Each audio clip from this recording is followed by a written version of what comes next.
tardes a todas y a todos. Es un placer poder ver esta sala repleta de público.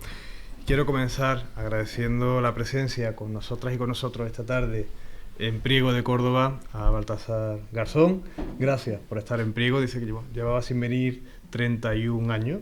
Así que para nosotros es un placer que pueda acompañarnos esta tarde en esta casa de Donizeto Alcalá Zamora y Torres, nuestro presidente, el presidente de la Segunda República, para abordar una conferencia. Y siempre es un orgullo que personalidades de relevancia a nivel internacional, que tanto han contribuido también y han trabajado por los valores democráticos, pues puedan acompañarnos, puedan venir a Priego y puedan compartir con nuestras vecinas y con nuestros vecinos pues una tarde, ¿no? Y hablar pues de algo tan importante como es la memoria. Así que muchísimas gracias y cedo la palabra a David López, nuestro concejal delegado de Memoria Democrática del Ayuntamiento de Priego, para que pueda hacer, aunque todos lo conocemos, pero que pueda hacer una semblanza de su figura. Así que muchísimas gracias y bienvenido. Aquí te pongo esto.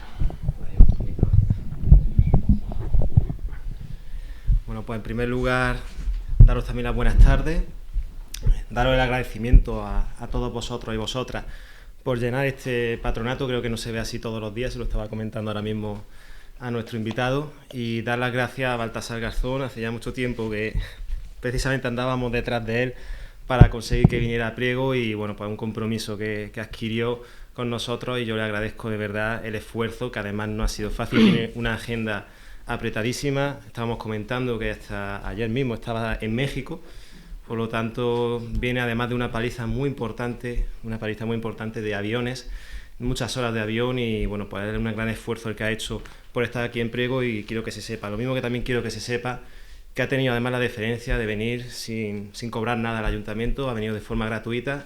Por lo tanto, yo creo que hay que mencionarlo, siempre lo decimos, pero por decirlo una vez más, no está de más, porque a veces no se da por hecho, y creo que hay que resaltar ese gran detalle que ha tenido con nosotros.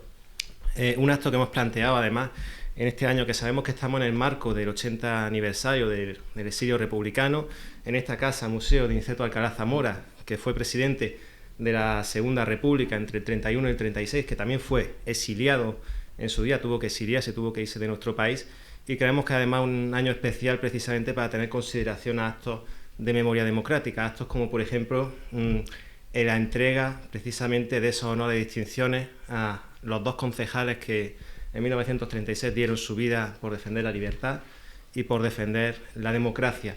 Reconocimientos como este, actos como el de hoy, yo creo que nos ponen sobre todo en la línea de lo que tiene que ser la memoria histórica, la línea precisamente de recuperar esa memoria y de sobre todo honrar a esas personas que durante mucho tiempo pues le ha faltado el reconocimiento.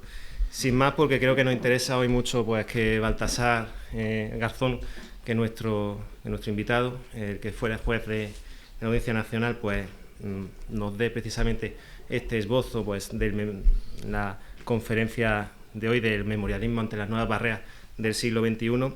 Voy a pasar brevemente a su biografía, que es extensísima, no voy a decirla entera. Yo creo que además ya la mayoría de vosotros lo conocéis perfectamente, pero bueno, voy a dar unas pequeñas pinceladas de su evolución como profesional, sobre todo de la judicatura, a la que ha dedicado la gran parte de su vida. Bueno, como sabéis, nació en 1955 en la localidad jienense de Torres. Actualmente además tiene una calle allí en esta misma calle, en Torres precisamente. Estudió los seminarios de Baeza y Jaén, pero poco después abandonó esos estudios. Se licenció en Derecho por la Universidad de la capital andaluza en 1979, después superó las oposiciones, entró en 1981 en el juzgado de Valverde del Camino, en la provincia de Huelva. Posteriormente tuvo el acceso a magistrado y se trasladó a Vitoria. En 1987 se le nombró inspector delegado del Consejo del Poder Judicial para todos los tribunales de Andalucía. En 1988 llega como titular al Juzgado Central de Instrucción número 5 de la Audiencia Nacional. Desde ese cargo es uno de los 4 jueces encargados de instruir causas contra el terrorismo y contra el narcotráfico. Dictaría numerosos sumarios contra la organización terrorista ETA y varios casos importantes vinculados al tráfico de drogas, como la Operación Necora en 1990 o la Operación Pitón en el 91. En el 93 quedó en situación de servicio especial en la carrera judicial. Se presentó al Congreso de los Diputados, obtuvo acta de diputado y bueno, pues posteriormente en 1993 fue nombrado secretario de Estado delegado del Gobierno para el Plan Nacional sobre Drogas. Durante ese tiempo coordinó hasta 7 ministerios y las consejerías correspondientes de las 17 comunidades autónomas de España, con el presupuesto propio, desarrollando además una tarea de coordinación con las organizaciones sociales y el Parlamento. Creó además una nueva estructura que ha estado vigente hasta 2005 y ha evolucionado, además consolidando la acción en la lucha contra el narcotráfico en el Ministerio de Interior. También coordinó la política internacional del Gobierno en materia de drogas, asistiendo a los organismos de la ONU en Viena y en Nueva York. En cumplimiento además de esas representaciones, firmando acuerdos bilaterales con países como Alemania o Portugal. En 1994 se produce su dimisión del cargo de secretario de Estado, renuncia además también a su acta de diputado y vuelve a su puesto, se reincorpora al puesto de magistrado en el Juzgado Central de Instrucción número 5 de la Audiencia Nacional. Pasamos a 2005, como consecuencia de una licencia de estudios, se incorpora como Senior Fellow en el Center on Law and Security, School of Law de la Universidad de Nueva York, y como catedrático titular de la Cátedra Cultura y Civilización en Español en el King Juan Carlos I of Spain Center de la Universidad de Nueva York también. En 2006 vuelve de nuevo en su actividad como magistrado juez titular del Juzgado de Instrucción número 5 de la Audiencia Nacional, hasta 2008, en el que se declara competente para investigar los crímenes del franquismo, en tanto que eran crímenes contra la humanidad, aunque poco después se inhibió a favor de los juzgados territoriales donde se encuentran las fosas de las víctimas. En su momento, el sindicato de extrema derecha, Manos Limpias, presentó una querella contra Garzón por prevaricación. Prevaricación, conocéis lo que significa, que dictar a sabiendas una resolución contraria a derecho, y se denunció en base a que se había extralimitado en sus competencias en la investigación de estos crímenes contra el franquismo. En mayo de 2009 el Tribunal Supremo la admitió a trámite, esta querella, y después también una segunda y una tercera querella de Libertad, Identidad y de Falange Española de las JONS. Esto propició que en 2010, a causa de la apertura de juicio oral, llamado de la memoria histórica, fue suspendido de sus funciones. 9 años, hemos estado mencionando que se habían cumplido en recientes fechas y 14. Hasta 14 le quedan todavía, ¿no?, hasta el 2024, ¿no? No, pero eso puede ser, porque es la suspensión, pero como nació mi nieto el mismo día después. Pues... Vale. Bueno, a partir de aquí, pues el 23 de mayo de 2010, la Fiscalía de Corte Internacional de La Haya le designa consultor externo. En 2011 se nombra consultor externo de la misión de apoyo al proceso de la paz de la OEA en Colombia, y en 2011 se integró en el Comité de Prevención de la Tortura del Consejo de Europa. En noviembre de 2011 comenzó su labor de coordinador de Veeduría Internacional sobre el proceso de la reforma de la función judicial de Ecuador hasta enero de 2013. Ahora mismo también, Garzón preside la Fundación FICGAR, que es una organización pro derechos humanos y jurisdicción universal, cuya sede también está en Madrid, está en la capital de España. La Fundación tiene en la actualidad programas de desarrollo no solo en España, también en Colombia, y en México y en otros países también como Argentina. Desde el día 3 de abril de 2012, además ejerce ya como abogado ilustre por el Ilustre Colegio de Abogados de Sevilla. Así que, por lo tanto, hasta hoy esta biografía, que tiene para mucho más, que hemos resumido en lo que he podido también, y aún así pues es muy muy extensa y muy complicada de relatar en muy pocos minutos. Por mi parte, le dejo el turno de palabra a Francisco Durán, ¿no?, director del Patronato Niceto Alcalá Zamora, y después de la intervención de Francisco Durán, pues tendremos ya el inicio también de la conferencia de Baltasar Garzón. Muchas gracias, Luis. Yo muy brevemente, solamente agradecimiento a todos ustedes, ya lo hemos dicho todos los miembros de la mesa, no sé si tiene que ir para allá ahora. De esta manera, de manera muy especial a Baltasar Garzón, haber aceptado la invitación para participar en esta jornada de memoria histórica que la Delegación de Memoria Histórica junto con el patronato estamos realizando, y aprovecho también la ocasión para decirles que la semana que viene tenemos la siguiente conferencia, que es la presentación del libro de Antonio Jaime Morente a cargo de Álvaro Vega, y en el mes de junio tendremos también 2 actos. Y yo creo que lo importante es lo que nos diga Baltasar Garzón, así es que le doy las gracias de nuevo por estar aquí, y ya sabe que esta es una casa de memoria, como me ha dado poco tiempo, digamos, a explicarle por el camino, y que llevamos 25 años precisamente en estas lides que él controla y que conoce magníficamente. Así que tiene la palabra el señor Garzón.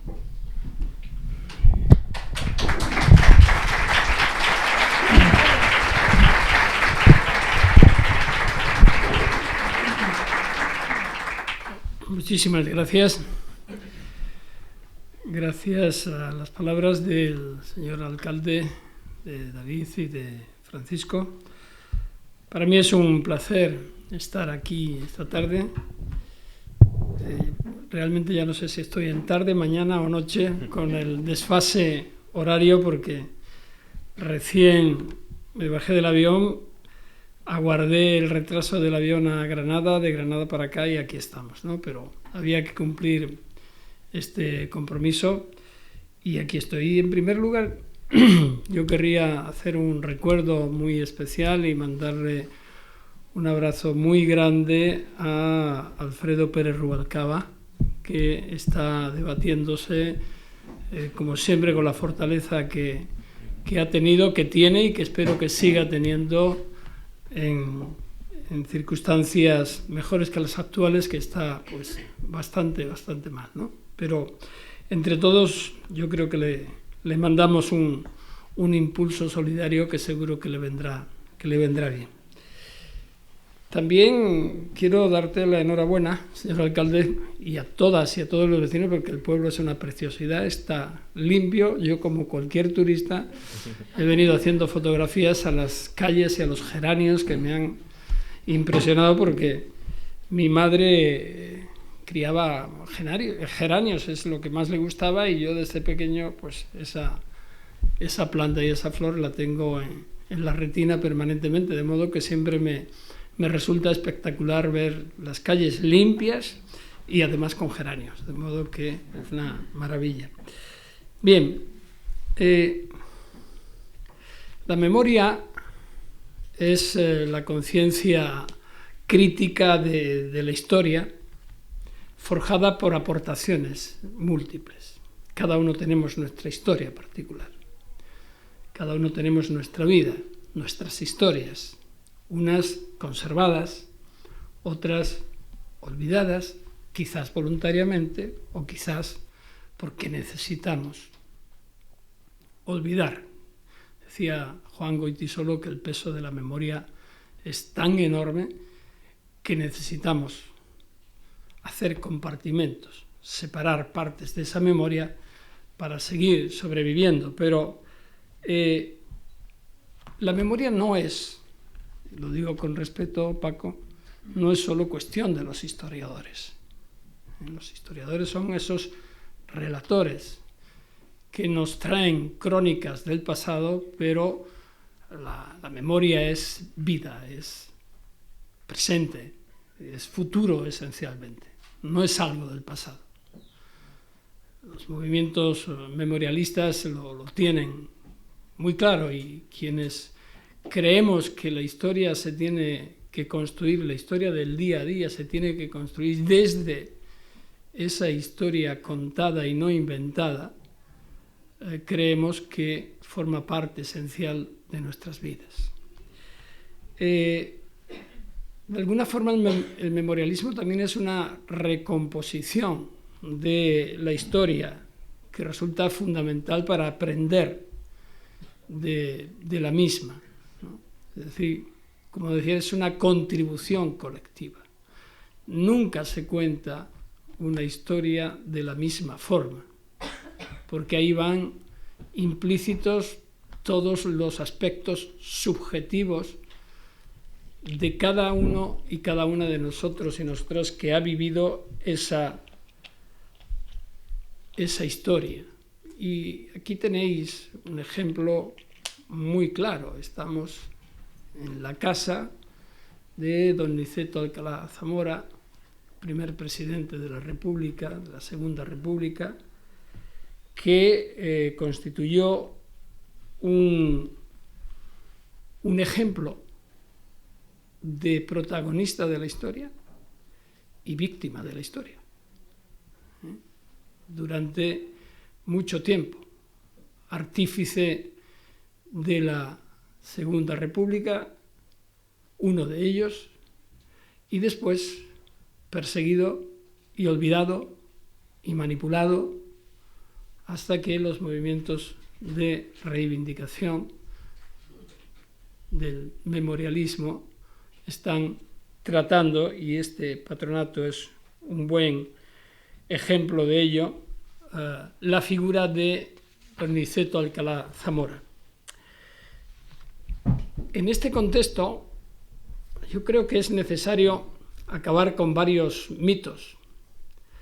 Hay que acabar con el mito de que la República y los republicanos eran rojos o comunistas, y don Niceto Alcalá Zamora era un buen ejemplo de ello. Era el Partido Liberal, era monárquico primero y después atacó durísimamente al propio rey Alfonso XIII porque había traicionado al pueblo español como tal y porque había consentido la dictadura de Primo de Rivera. Y hay que acabar con ese mito. La figura de Alcalá Zamora se desarrolla probablemente, no creo que él pudiera imaginar, cuando fue ministro con el rey y después de que viniera la dictadura de Primo de Rivera, que él iba a ser presidente de la Segunda República. No creo que se lo imaginara, o por lo menos no debía de estar en sus previsiones más inmediatas, ¿no? Como tampoco es probable que, considerada que en 1936 comenzara la sustitución como por Manuel Azaña está bien, pero que comenzara un declive y ya una fijación que con el golpe militar del 18 de julio se acentuaría hasta su exilio y después el juicio contra el mismo, y tardaría muchos años. Comentábamos 1977 quizás, ¿no, Francisco? Sí. Cuando se produce de alguna forma la reivindicación histórica de la figura. Todavía no teníamos la Constitución, pero ya estábamos en la transición. Y este es otro mito que también hay que acabar con él, de que la transición fue una transición modélica. Me refiero a la del 75 al 78 con la Constitución. Porque no lo fue. Fue una transición, no digo que quizás en ese momento pudiera haber sido de forma diferente, no lo sé. Yo la viví desde la universidad en Sevilla y era de los que abogábamos por la ruptura. Era una bronca diaria, bueno, era la juventud, era la energía, otros consideraron que había que pactar, que había que pasar página.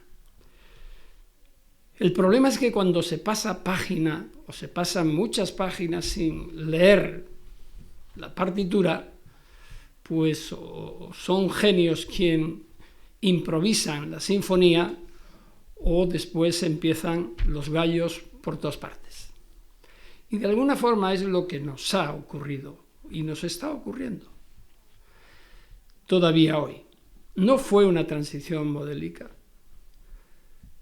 Fue una transición en la que las víctimas pidieron perdón a los verdugos. Es curioso, pero pensadlo, por favor, ya veréis. No fue una transición donde, conquistada la democracia, quienes representaban el régimen fascista, autoritario o dictatorial, llámesele como se le quiera llamar, fueron los que quedaban en mala posición. Fue al revés. Es el único, uno de los escasísimos ejemplos del mundo en el que las víctimas pidieron perdón a los victimarios. Y eso no se quiere decir porque se rompe con esa idea romántica de que la transición española fue el modelo a seguir en muchos países. Y durante mucho tiempo ha sido así. Y aún todavía se pone como ejemplo y tiene cosas buenas. No seré yo quien diga que no las tiene. He dicho al principio de esta parte que quizás en ese momento no pudiera ser de otra forma. De alguna manera, en España se consolida la democracia en esa forma de avance que hoy ya vamos comprendiendo, no en el 75, desde luego, no en el 77, ni siquiera con la ley de amnistía, ni siquiera en el 78 con la Constitución española, sino del 23 al 24 de febrero de 1981, cuando el golpe de Estado fracasa. Ahí es, como dicen en México, el parteaguas, es decir, ahí es un antes y un después. ¿Por qué? Porque ahí el ejército es derrotado. Y es derrotado clamorosamente por el pueblo, como se demostró cuando salió a las calles, y también por la acción de las instituciones, sin entrar en mayores profundidades. Pero ahí sí se produce un mecanismo inverso al que se había producido previamente. La Constitución fue un mecanismo, un consenso, pero era un consenso obligado. Es que no teníamos vuelta atrás. Me gusta reivindicar siempre, y no siempre fue así, la figura de Adolfo Suárez. Yo tuve la suerte de, en los últimos años de vida, antes de que el Alzheimer nos lo quitara primero de la conversación y del debate, y después de entre nosotros, de tener una gran amistad con él. Entonces teníamos grandes debates o conversaciones amigables. No vivíamos lejos el uno del otro, y de vez en cuando me decía, vente y tomamos un café, ¿no? Entonces, siempre me decía, cuéntame historias de la transición desde la universidad y lo que tú vivías. Y yo le decía, tú cuéntame a mí desde el gobierno y desde el franquismo que estaba. Digo, porque tú estabas en el núcleo ideológico del franquismo, ¿no? Era secretario general del movimiento, ¿no? La pura esencia del franquismo, ¿no? Y realmente cuando te cuentan la historia de la historia, esa parte que en el caso de Adolfo Suárez es muy difícil que lleguemos a conocerla por la concatenación desgraciada de desgracias, valga la redundancia, familiares, ¿no? Porque él hablaba mucho pero escribía poco. Y quien le llevaba las memorias y estaba avanzando era Amparo, su mujer, que también falleció previamente a él, ¿no? Y a partir de ahí él ya desconectó de la vida, ¿no? Entonces, no sé, alguna vez saldrán esas memorias, pero la memoria contada no salió y es lo que nos faltará, ¿no? Y me contaban las dificultades de la transición y cómo se había tenido que enfrentar al estamento militar y cómo comprendía, e incluso, que es lo que a mí me maravillaba de la figura, que llevábamos razón quienes decíamos que había que hacer un antes y un después, es decir, ruptura con el sistema anterior, y cómo él tuvo que defender lo contrario para salvar la situación, ¿no? Bien, lo que ocurre es que 1977 pues está en el 77 y ahora ya estamos en el 2019, ¿no? En España la primera fosa que se abre, y no por impulso institucional, es en 2000. La guerra termina en el 39, 1939, año 2000, y ya llevábamos unos cuantos años de democracia. Y la primera ley de memoria histórica, así denominada, es la ley de diciembre de 2007. Y es una ley que la importancia que tiene es que es la primera, pero tuvo una ambición demasiado limitada. Pero además, a partir de 2011, como sabéis, el gobierno del Partido Popular prácticamente decide no aplicarla. Y entonces, lo grave, en esto Andalucía ha sido ejemplo, porque la Ley de Memoria Democrática de Andalucía ha sido un ejemplo, y es penoso que ahora se esté debatiendo, recortarla, con estas mentes un poco abstrusas de algunos políticos, con perdón de los políticos que estemos aquí. No me gusta generalizar, pero me molesta mucho. Y no creo que nos demos por aludidos aquí en este tema, algunos. Porque es un error de concepto. O sea, el problema es que todavía hay personas que siguen con un desconocimiento subiendo de lo que es la memoria, de lo que significa la memoria en el acervo de un pueblo. Un pueblo no se hace fuerte segmentándole o lobotomizándolo con determinados ámbitos de la historia. Y a nosotros se nos ha lobotomizado durante mucho tiempo. No ha habido un aporte, ni pedagogía, ni desde la educación, de lo que ha sido nuestra historia. Mis hijos, mis nietos, alguna vez me podrán pedir cuenta, es decir, ¿por qué razón ustedes no nos contaron esto? Yo tuve ocasión de he participado en muchos documentales que me han pedido de memoria, cuestiones, pero uno que es la memoria de nuestros abuelos, en galego, ¿no? Y lo hicieron un grupo hace ya unos años, en 2013-2014, en colegios, chavales de bachiller ya, de 16, 17 años, chicos, chicas de distintos colegios en Galicia. Y entonces entrevistaban a unos, a otros, a Manolo Rivas, el escritor, a mí, a víctimas, y era impresionante porque no había ideología, es decir, bueno, cada uno tenía su ideología, pero no hubo diciendo solo estos, solo aquellos, no había familias conservadoras, chicos que tenían claramente sus ideas conservadoras, otras socialistas, otras ninguno de ellas, pero todos ellos al final hacían la misma aseveración e imputación, que se les había estado mintiendo y que nadie les había pedido opinión ni permiso, ni les había consultado que si les parecía bien o mal. Y alguno de ellos, rodando ese documental, llegó a saber que su abuela, al parir a su madre en la cárcel, la parió y después la asesinaron fusilándola allí mismo.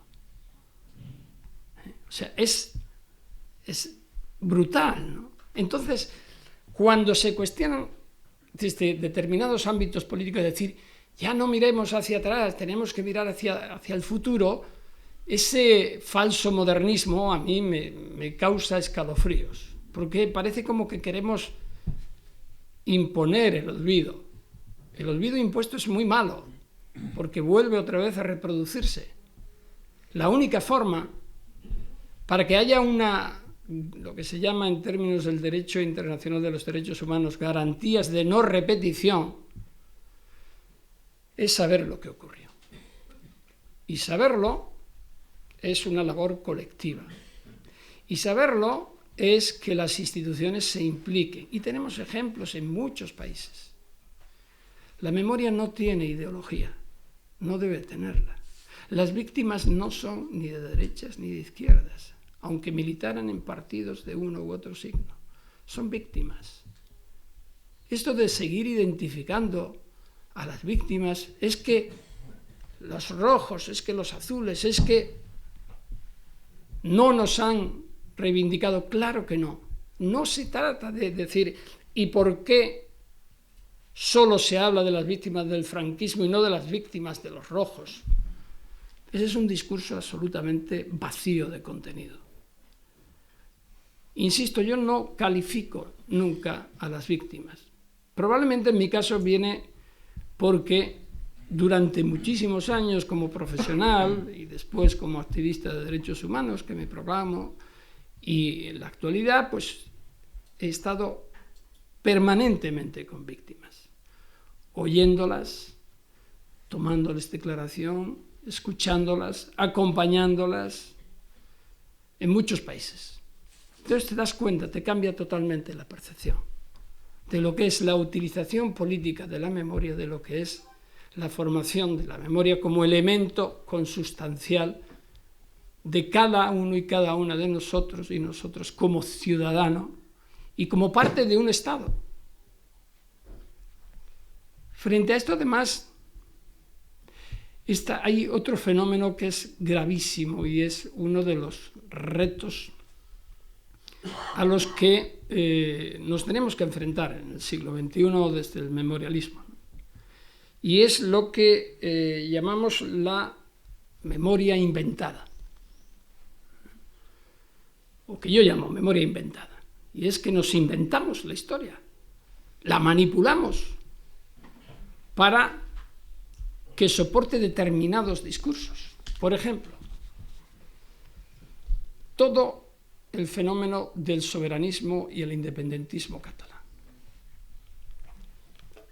Yo no soy ni pro-independentista ni pro-soberanista, yo soy internacionalista y universalista, las fronteras para mí dicen bastante poco, nacemos por casualidad donde nos parió nuestra madre, pero podíamos haber nacido en otro lugar, y por eso no me proclamo con más derecho que cualquier otro que venga después a contribuir en este país a hacerlo más próspero. Pero se ha construido un relato falso de una permanente agresión de España hacia Cataluña, que históricamente no es así, pero que es cierto que se mantiene la reivindicación histórica, por tanto tampoco se puede negar esto.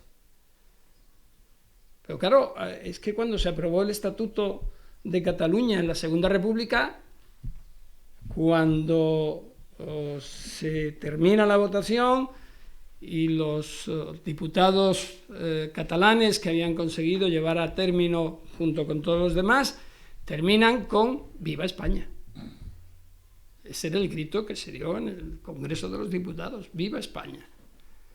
Por tanto, hay construcciones que al final inciden en una serie de mitos que nos llevan a confrontaciones que realmente, si se explicara, si hubiese la pedagogía que no ha existido en este país, porque somos un país de mentiras permanentemente en este ámbito, no ocurrirían determinados aspectos que hoy día están enconando la convivencia en nuestro país, en otras partes del mundo también, pero bueno, en este caso estoy hablando del nuestro, ¿no?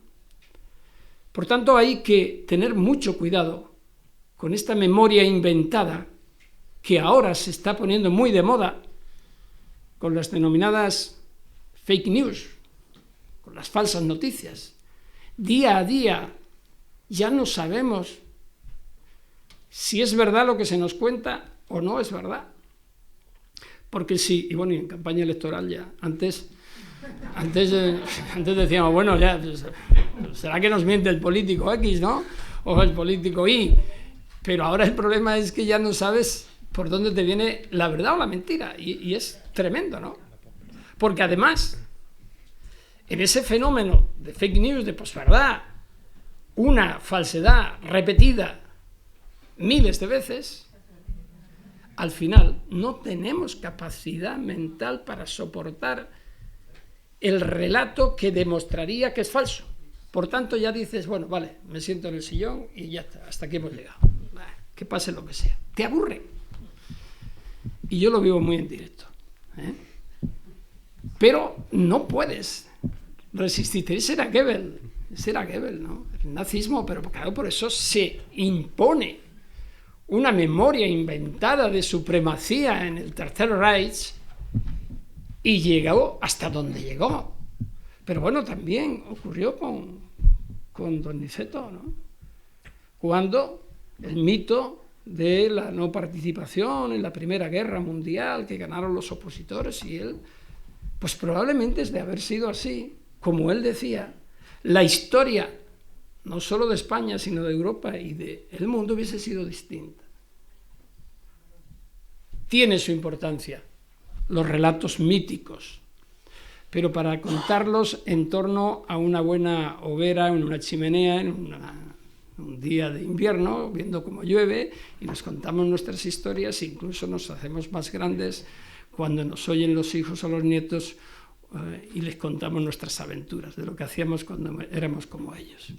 Pero hay que tener mucho cuidado cuando transformamos mitos en historias reales, en historias inventadas que hacemos pasar por reales, porque de ahí viene lo que estamos empezando a sufrir, o ya claramente está instalado en Europa, y mira que en Europa pasó lo que pasó por 2 guerras, sobre todo la Segunda Guerra Mundial, y ya se está instalando otra vez el relato neofascista, de la mano de los mitos, y nuevamente, ahora con mayor fuerza por la difusión masiva de noticias,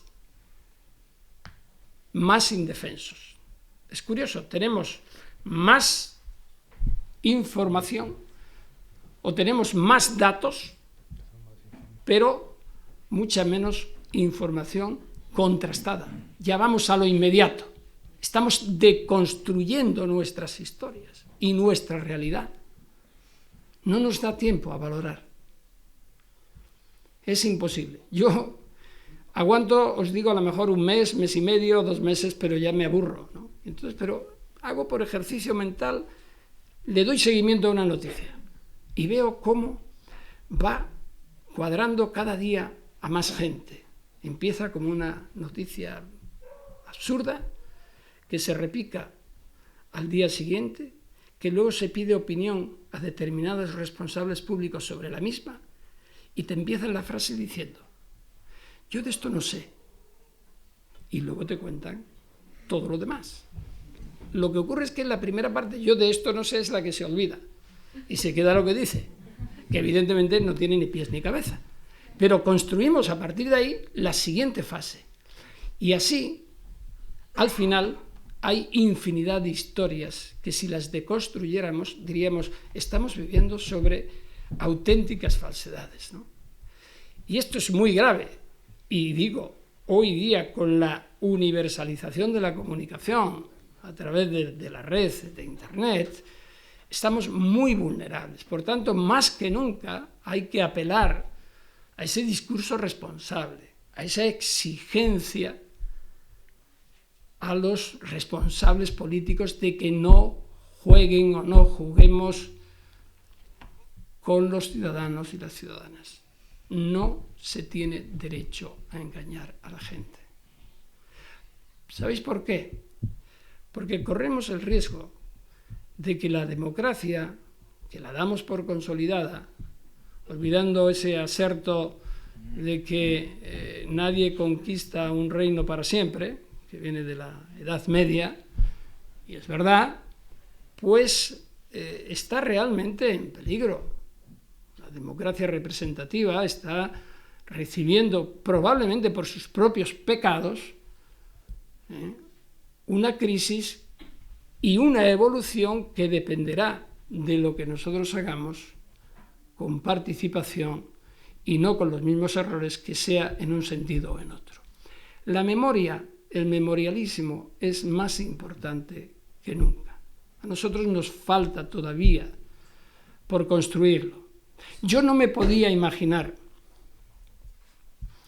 en 2008, 2006, cuando empezaron las denuncias que me tocaron en sorteo para investigar los crímenes franquistas. En 2008, cuando yo admito o determino la competencia de mi juzgado de la Audiencia Nacional para la investigación de los crímenes franquistas como crímenes de lesa humanidad, no me podía imaginar encontrarme con lo que me encontré. Yo pensaba que los archivos iban a estar repletos de datos, pero datos ordenados. Iba a haber un relato. Si uno piensa que los estamentos militares, pues por esto de la jerarquía, pues a alguien se le habría ocurrido decir: ordénenme los archivos, póngalo bien, luego lo cierra bajo 7 llaves. No, tened en cuenta una cosa, todavía hay material clasificado como secreto desde la Guerra Civil. Todavía no se ha desclasificado, es decir, después de 80 años todavía no se fían de nosotros. Sí, porque bueno, pues si algo se tiene en secreto es porque no se quiere que se sepa, ¿no? Será porque no nos fiamos los unos de los otros, es decir, ¿qué va a haber ahí todavía, no? Bueno, pues realmente no había nada. Yo pensé, digo, bueno, tiene que haber un número de víctimas. Tampoco, 0. Las víctimas que impulsaban esta acción penal, yo les pedí, háganme un censo, y en 3 meses hicieron el primer censo de víctimas a nivel nacional de 114.264 víctimas de la guerra civil y de la dictadura franquista. Y solo llegábamos hasta 1950. Pero la reflexión que yo quiero hacer es decir, 3 meses. Bueno, ¿y por qué no durante...? No, ya voy a contar los de la dictadura, pero bueno. ¿Y los de la democracia? Si en 3 meses las víctimas con sus mecanismos, la sociedad civil hizo este censo, ¿por qué las instituciones democráticas españolas no lo habían hecho? ¿Por qué siguen sin hacerlo todavía? ¿Por qué no se valora? ¿Por qué cuando determinados discursos, lo he dicho antes y lo insisto porque creo que es muy grave, dice, esto ya es un tema del pasado? No, es gravísimo, porque la historia de la humanidad vuelve a traer ejemplos en los que por ese olvido, precisamente, ocurren después desgracias que parecía que no iban a suceder ya. A ver, ¿cuántos y cuántos de vosotros podéis pensar que en Andalucía el 2 de diciembre apareciera Vox ahí con 12 escaños? Pues quien me diga, yo, pues entonces que me diga la fórmula, porque de principio no me lo creo. Porque todo el mundo decía, no, España es diferente, España no va a pasar nada, España estamos aquí. Es una forma que tenemos los españoles de ahuecar la cabeza debajo del ala cuando vienen los problemas, ¿no? Así ya pasará.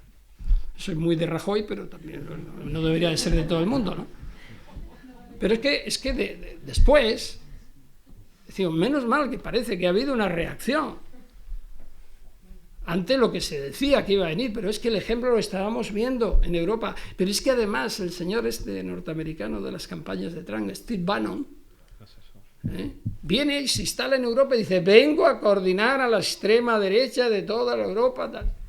Y nosotros nos quedamos así, bueno, bien. Y ahí le hace ganar una elección a Salvini, las últimas regionales en Italia, alardea de estar con Orbán en Hungría y así sucesivamente, y aquí como paladín, asesor e impulsor de Vox. Y realmente, insisto, menos mal que al final ha habido alguna reacción, pero tampoco demasiada, ¿no? Y en gran medida es porque no hemos contribuido entre todos y todas a hacer un relato de nuestra historia. Probablemente los que tengan mi edad y mayores, y menores también, pero no mucho, lo digo por referencia a la escuela, ¿no? A los que vivimos en algún momento con conciencia la dictadura. Les pasará lo que a mí. Yo aprendí lo de la guerra civil, a mí nadie me lo explicó. En la escuela, por supuesto, a mí nadie me habló ni de la guerra civil ni de nada. Lo único que nos hacían era que cantáramos Montañas Nevadas y no sé, y que nos pusiéramos en fila cuando llegaba el gobernador con banderitas, ¿no? Cantando Ya viene el pájaro. Bueno, pues no. Yo lo supe porque el hermano mayor de mi madre, mi tío Gabriel, ya murió hace años, hombre conservador, católico, apostólico y romano. De modo que la habitación que él tenía en casa de mi abuela es como la de don Niceto aquí, es decir, llena de vírgenes y de todo el mundo. Pero era un hombre que respetaba la legalidad y estaba en el ejército. Y entonces tuvo la opción de irse a un sitio a otro y dijo, no, yo cumplo la ley. Y se quedó en la zona republicana cumpliendo su labor. Después era un hombre que hablaba muy bien, no tenía estudios, trabajaba en el campo, pero leía hasta las esquelas mortuorias del ABC por todas partes. Y hablaba bien. Bueno, y al final lo pusieron como comisario político de la unidad suya donde estaba. Pues mataron a los 2 anteriores y le dijeron: Real, tú, yo no. Dice: pues entonces o hablas o eres comisario político, te pego un tiro, ¿no? Total, eligió comisario político, evidentemente. Termina la guerra, ahí lo detienen en el frente de Teruel, en la batalla de Teruel. Total, que lo detienen, lo condenan a muerte, le cancelan. Después se viene aquí a Córdoba. Y es ahí en Córdoba, las cosas de la vida, por hacer el cuento breve, pues viene a verlo su padre, mi abuelo, y coincide con el padre de un general franquista que estaba.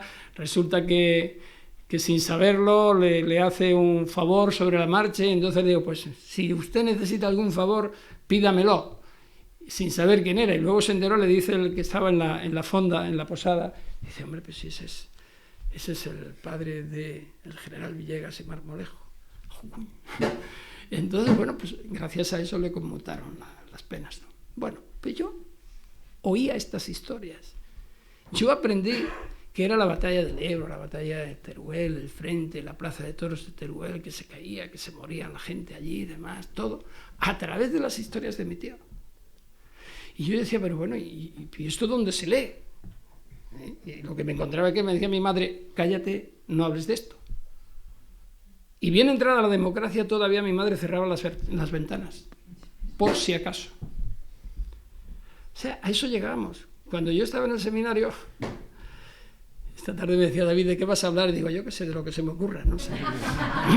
Estaba como muy traumatizado a ver de qué iba a hablar. Me ha venido interrogando todo el camino. Yo sabía, digo, esto es para el perfil que lo estaba diciendo. Desde Granada para acá, que veníamos sin aire acondicionado en el coche, y me iba muy preocupado. Pero lo hemos pasado bien, Entonces, cuando yo estaba en el seminario, ya no estaba en el seminario, pero estaba en colegio de curas, y además del Opus, tío, madre mía. Yo no soy del Opus, ni lo fui, pero estaba en un colegio de Opus, porque si no perdía la beca y no podía seguir estudiando. Entonces, o me iba a mi casa y entonces perdía la beca, o me quedaba en el colegio y la mantenía, ¿no? Así era entonces, ¿no? Pues no, 5 hijos era imposible que pudieran estudiar, ¿no? Y finalmente lo hicimos, ¿no? Entonces fuimos a un viaje a Roma, a más sitios, ¿no? Y allí nos fuimos 3, a la Vía del Corso, a la librería del Partido Comunista, que todavía existe. Y estaba todo lo de la República Española. Y compramos 3 discos. Voy a comprobar en eso que me vas a regalar, que me has dicho, a ver si alguna de las canciones estaban en el disco este. Total, que bueno, el que nos cuidaba, en definitiva, se chivó el tío al director y nos formó a todos allí en Montpellier, estábamos en el camping, para que diéramos los discos, ¿no? Y entonces, un registro absolutamente ilegal, claro, por parte del cura, pues no tenía mandamiento judicial. Entonces sacó el primero, sacó el segundo, la tienda mía era la última. Entonces yo le dije: pegaros allí, yo me metí por detrás, saqué mi disco, me fui a la tienda primera, lo guardé en uno de los que ya habían inspeccionado y tal. El cura aseguraba que yo era el responsable. Bueno, total, lo que hicimos fue que entramos, todo esto para contar una pequeña venganza y luego una realidad, ¿no? La venganza fue que cuando llegamos a Baeza, yo estudiaba en Baeza, le grabamos en un cassette la canción de Gallo Negro o Gallo Rojo, que es una de las típicas de la República, ¿no? Y le cambiamos, la metimos en el cassette. Él oía siempre cantos gregorianos toda la noche. Y yo me salté por la ventana, allí hicimos una operación de comando, y entonces le metimos y siempre hacía lo mismo, ¿no? Llegaba, le daba la tecla play, clic, y pues cantaba los cantos gregorianos, y él leía el breviario, ¿no? Y esa noche, cuando le dio la tecla, pues fíjate, salió Gallo Negro, Gallo Rojo. Madre mía, la que se... Bueno, pues todo esto, yo escondí el disco en mi casa. Tengo que deciros que no sé dónde está el disco. Desde hace muchos años. No, lo tiene mi madre, seguro, lo escondió mi madre, la pobre. Cuando oíamos el disco, cerraba puertas y ventanas, postigos, todo. Y yo le decía: mamá, si ya estamos en democracia. Dice: no, eso años después. Dice: no, por si acaso. Ese por si acaso lo vi En 2012, en el juicio contra mí en el Tribunal Supremo por haber investigado los crímenes del franquismo, yo pedí que vinieran varias víctimas como testigos al juicio, no para que me defendieran, yo sabía que no iban a tener agallas en ese caso a condenar, ¿no? Eso era evidente. Lo que se buscó es el escarmiento definitivo, es el mensaje. Quien abra esta espita sabe lo que le va a ocurrir, y en mi caso fue la suspensión por 2 años y luego una condena. Buscaron otra, pero en esta, pues, la sentencia absolutoria y después el auto un mes después es tremendo, porque absolviendo, pues más o menos viene a decir, bueno, este buen chico tenía buena fe, pero, en fin, estaba muy equivocado, ¿no? Y llegan a hacer una afirmación tremenda en la sentencia donde se dice que la voluntad popular con la ley de amnistía cerró cualquier posibilidad de investigación posterior de estos hechos. Eso, aparte de ser una barbaridad, no tiene sentido, porque precisamente la ley de amnistía no puede nunca aplicarse, aunque se aplicó, pero es que ni se aplicó a crímenes de lesa humanidad. Y digo ni se aplicó por lo que decía al principio, porque fue una ley para las víctimas, para los presos de sindicatos, de partidos que estaban en la cárcel, para sacarlos. Para quienes estaban, bueno, en este caso también, terroristas también. Pero nunca se pensó que lo fuera para los crímenes franquistas, en ningún momento. Hasta el punto de que la única interpretación que se aproxima en la época fue referidas a los decretos leyes de amnistía de 1976. La ley de amnistía es del 77, octubre del 77. El 1 de agosto de 1976, el fiscal del reino, que sería el fiscal general actual, ¿no?, el cargo similar, en una interpretación, en una circular que le manda a todos los fiscales de España para que interpreten los decretos de amnistía, los decretos leyes de amnistía, dice: quedan excluidos de lo mismo los crímenes horrendos. Los crímenes horrendos, en la terminología internacional de los derechos humanos, son los crímenes de genocidio, de lesa humanidad, etc. Es decir, se excluían. Pero el miedo por lo no resuelto, yo lo vi palpable en el juicio. Primero, fueron varias sensaciones muy duras todas ellas, ¿no? Ver a personas con 80, 85 años comparecer ante el tribunal, en sí mismo te dolía, ¿no? Porque decir, 81 años, como María, una de ellas, que tenía 6 años cuando fusilaron a su madre. Y cuando, a partir de ahí, a ella y a su hermana, con 12 años, le hacían ir 2 veces al mes al cuartel de la Guardia Civil y le hacían beber aceite de ricino y guindillas, comérselas, por ser hijas de Roja. Bien, no quiero, son hechos históricos, pero lo que quiero es tomarlos como base para aquí. Pero ¿en qué cabeza humana cabe que la primera vez que esta persona tuvo ocasión de contar su historia delante de un tribunal de justicia fuera a los 81 años? Y en un juicio que era contra el juez que había intentado investigar los crímenes. Y a petición del juez, en este caso, decir, vengan ustedes para contar esta historia. Eso demuestra que no tenemos resuelto nuestro problema. No voy a decir yo que el franquismo, que esto, tal, ya, no es eso. Sí, pero que se genere polémica porque al dictador Franco se le va a exhumar y se le va a sacar del Valle de los Caídos, esperemos que sea así, hombre, es muy grave.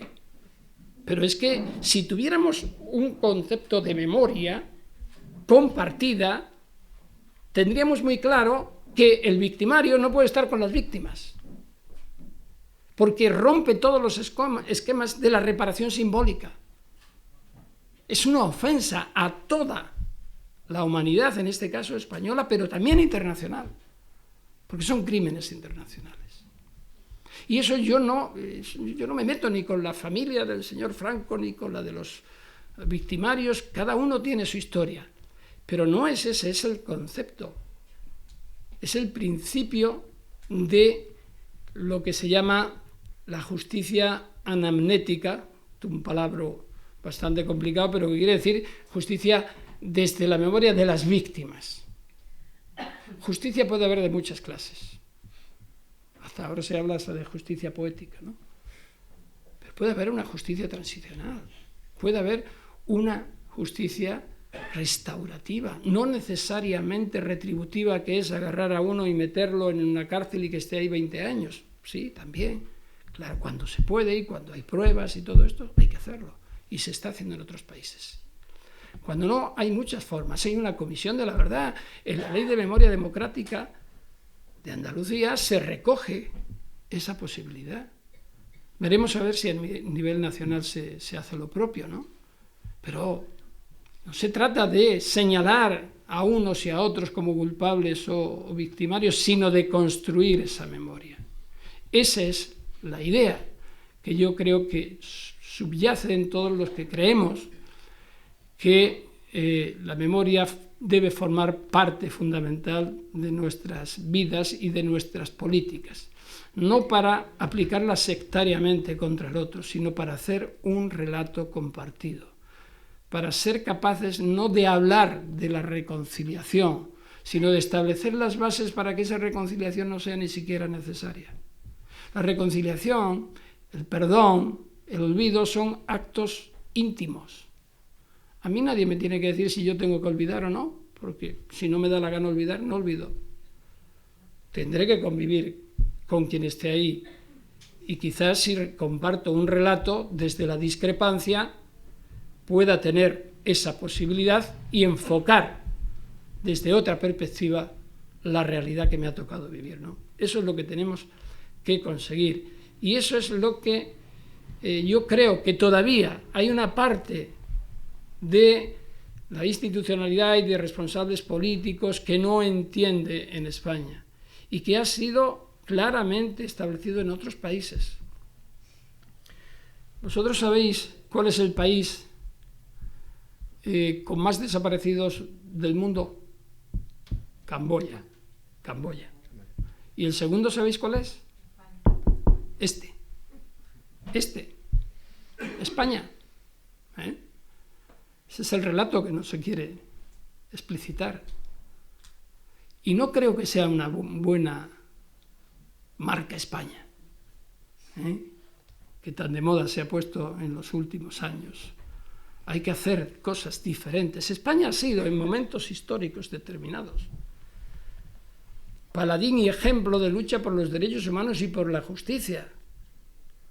Los casos de la jurisdicción universal, la detención de Pinochet, que me tocó a mí como le podía haber tocado a otra persona tomarla, pero fueron las víctimas las que impulsaron esos casos contra la dictadura argentina. Y digo que ha sido ejemplo porque cambiaron la historia de esos pueblos y la historia del derecho penal internacional, y hicieron más difícil la impunidad. Y nos hemos empeñado en este país en deconstruir absolutamente todo lo que nos había puesto arriba del todo. Y ahora vamos hacia atrás, negando y sacando del guardapolvos a monstruos que deberían de estar bien atados desde hace mucho tiempo. Bien, para que esto no sea así, pedagogía, educación. Nosotros desde la Fundación, ayer, hoy es de 8, 9. Anteayer lanzamos un proyecto que llevamos mucho tiempo trabajando en él, que se llama Memorízate, donde, pues como consecuencia de todo lo que vi que no estaba hecho, decir, bueno, seguro que tiene que haber en muchos puntos de la geografía española testimonios grabados, hablados, pero tenemos que conseguir reunirlos, hacer una memoria hablada de las víctimas, mientras que las víctimas directas todavía existan, y los familiares si no, y los que sigan a continuación. Y ya hemos recogido muchos testimonios, algunos son impresionantes, lloras sí o sí, da igual la ideología que tengas cuando lo oyes. Cuando ves a personas con 90, con 100 años, contando historias que nunca han tenido oportunidad de contarlas ante las instituciones, creo que es de una responsabilidad gravísima que algunas instituciones políticas, como por ejemplo en Priego, establecer una concejalía de memoria me parece un acierto, no solo un acierto, sino una necesidad. Y bien estaría en todos y cada uno de los ayuntamientos de España, porque la memoria se construye desde la base, desde lo próximo a lo general, porque es donde más cerca tenemos esa historia, ¿no? En fin, para mí estar en el patronato, en la casa de don Niceto Alcalá Zamora, reivindicar su figura, sacarla, que ya está fuera, pero todavía falta mucho por extraer de esa ignominiosa decisión, no se sabe bien de cuántos y de quiénes, de mantenerlo como un valor oculto cuando fue uno de los padres de la Segunda República y del constitucionalismo más avanzado de la época. La Segunda República, en el ámbito de la educación, en el ámbito, fíjate, de la arquitectura, había unas iniciativas que nos ponían al frente de la Unión Europea. Estaríamos hoy por delante de todos los que han presumido de eterna democracia. No fue así. Bueno, ¿qué le vamos a hacer? Es historia, pero hay que reivindicarla porque de ahí sacamos consecuencias que son fundamentales para no echar en saco roto lo que de una u otra forma ha contribuido a formarnos como somos. Y eso sí, la exigencia, no tenían derecho a lastrarnos esa parte de la historia y no lo tienen. Por eso cuando todavía en los currícula, cuando todavía en las escuelas se sigue planteando la historia de la guerra civil y del franquismo, prácticamente los últimos dos temas que nunca se llega en el curso porque siempre falta tiempo y ahí se quedan siempre para el año que viene, y para el año que viene, y para el año que viene. Así vamos con 80 años. Espero que no tengamos que esperar otros 80 para reivindicar estas cosas. Muchísimas gracias.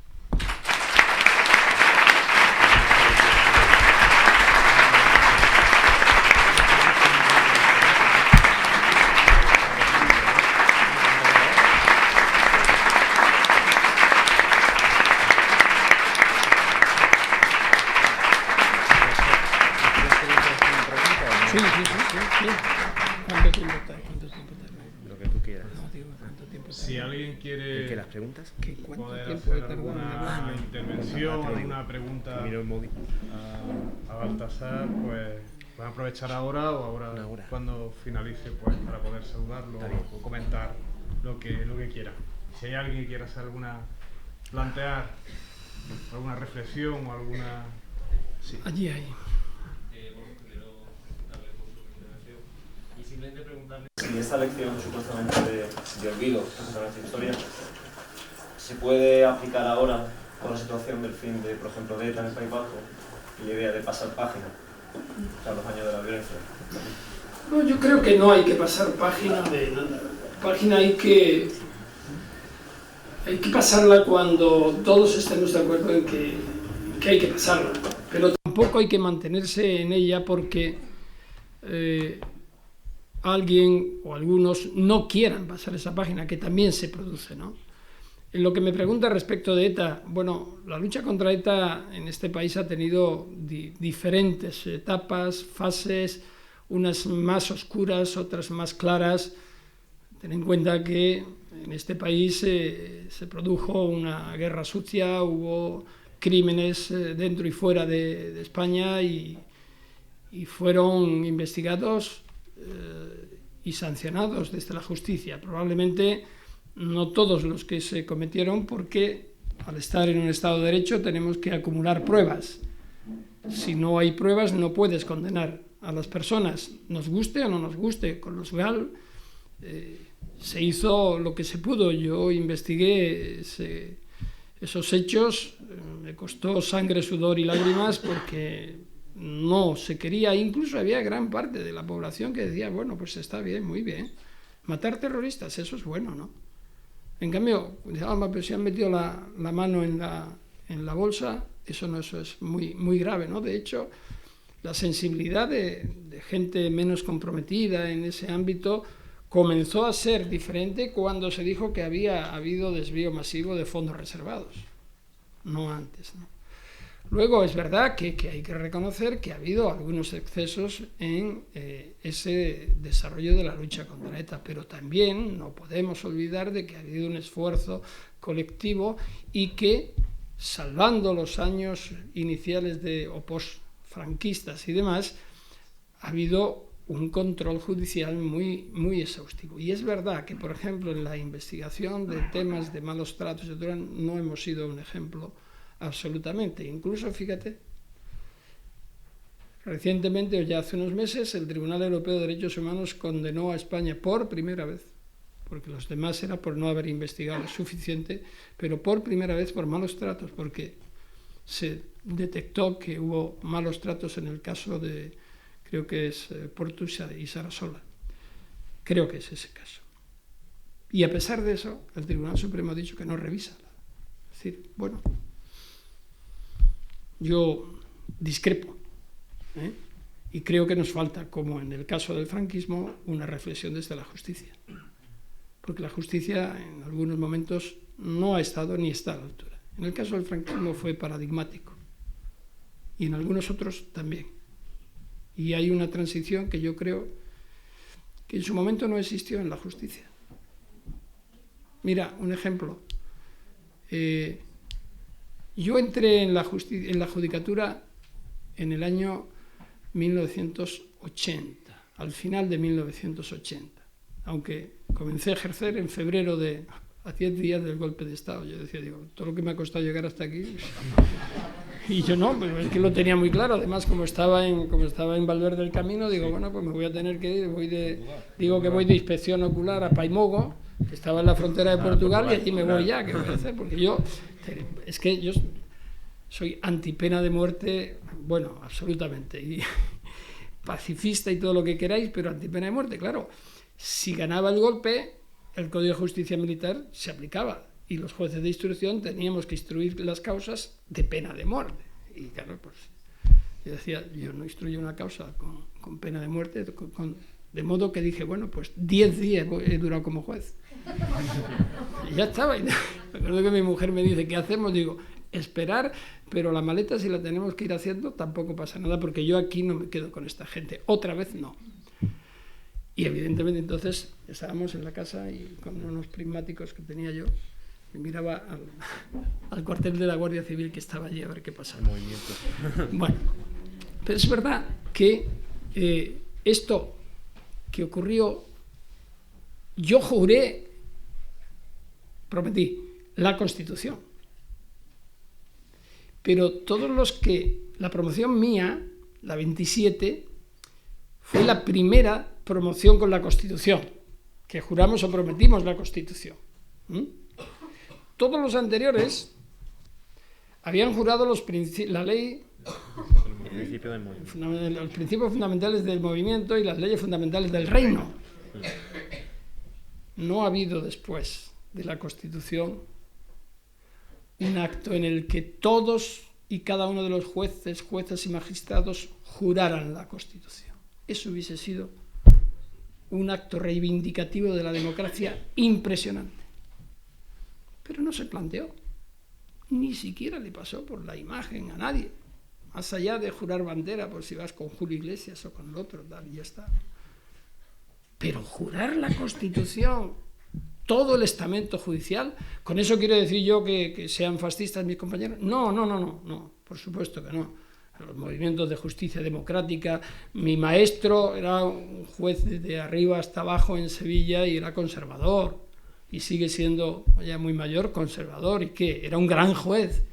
Pero quiero decir que nadie se planteó esa reparación simbólica a las víctimas de un sistema judicial vicario que durante muchos años toda la dictadura había estado aplicando unas leyes que hombre, no me voy a referir a la de arrendamientos urbanos o al interdicto de recobrar la posesión, pero algunas leyes sí que eran políticas y el Tribunal de Orden Público dictaba sentencias políticas y a nadie se le ocurrió que los jueces y fiscales y magistrados dijeran juramos y prometemos la Constitución. ¿Por qué? Porque ahora es el momento porque se ha creado esta Constitución. Eso te da idea de todo lo que ocurre después y de que después llegue un Tribunal Supremo y diga que no se va a investigar penalmente nada del franquismo.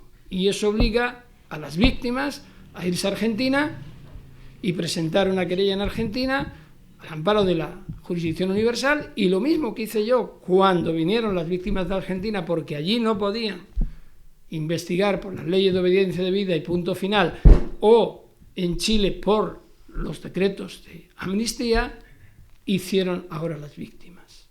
Y hay una querella abierta con personas imputadas, órdenes de detención, etc.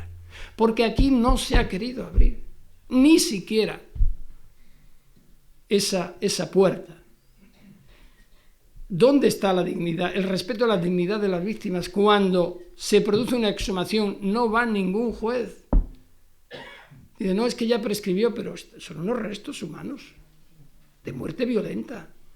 ¿Qué menos que la dignidad de que un juez que se arbitre un procedimiento para que la autoridad judicial esté allí, se ordene la extracción de ADN de los huesos, se identifique y con el banco de ADN donde lo haya, porque tampoco lo hay a nivel nacional, se ha propuesto el año pasado, pero con la legislatura corta esta, espero que no se les olvide ahora que empieza la siguiente, pues se hace. No se ha hecho.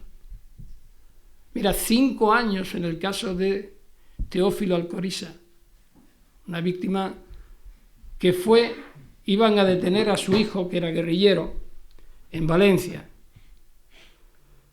En 1947, ya de los últimos guerrilleros que había, ¿no? De los últimos maquis. Y no estaba en la casa. Y entonces agarraron al padre. Estaba el hombre laborando en su campo de alcachofas y se lo llevaron al cuartel. El parte dice, eso fue el día 15 el día de la República, entonces de 1947, el 14 de abril. Y hubo, entre el 14 y el 17, del 47, allí en la zona creo que fueron 15 o 16 detenciones. Todos se suicidaron. Partes se habían suicidado y dice, con los cordones de las botas. Bueno, quien sepa algo de agricultura, y de aquella época más, sabe de sobra que muy pocas botas había, eran albarcas. Y las albarcas tienen hebillas. Las botas de los militares de la Guardia Civil sí tienen cordones. Bueno, pero en fin, eso es. Pero a lo que voy, 5 años estuvo negando el Ayuntamiento de Valencia la posibilidad de exhumar. Y la familia decía, en el cementerio civil de Valencia, está ahí, en el cuadrante 25. No es, hay que hacer un estudio arqueológico, tal, bueno, sí. Acudieron a nosotros ya como abogados, ¿no? Y le llevamos el caso gratuitamente, por supuesto. Y entonces, bueno, acudimos al juez de instrucción, que si quieres arroz, Catalina. Acudimos en recurso a la audiencia, que no había delito y que por tanto, o sí lo había, estaba prescrito, que tampoco. O sea, un desamparo absoluto. Cambió el ayuntamiento y dieron la autorización. ¿Sabes cuánto tiempo se tardó en exhumar los restos y en identificarlos en el Instituto Anatómico Forense? 2 meses. Y en extraerlos nada, un día. Sin estudio arqueológico, eran excusas. Es lo que estoy diciendo antes, ¿no? Bueno, pues de esas hay muchas. Y en lo que tú me preguntabas, pues también hace falta hacer un relato compartido y una exégesis de lo que se ha hecho bien y lo que se ha hecho mal. Pero esto es por doble vía. Lo que no puedes pretender es que las instituciones hagan esa reflexión y quienes estuvieron atacando, cercenando vidas y demás desde el terror no hagan la propia reflexión y todavía sigan cuestionando todo lo que no es su relato mítico de una historia que no fue así y que evidentemente no será como la oficial, pero tampoco es la que ellos describen. Por tanto, ahí tiene que haber una aproximación y un relato compartido. Bueno, pues muchísimas gracias. Levantamos la sesión, dilo. Qué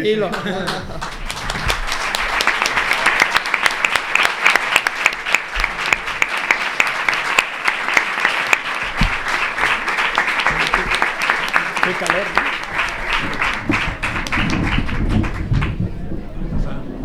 Es un compañero que es Luis Ortiz, de amigo tuyo, quiere que se lo diga.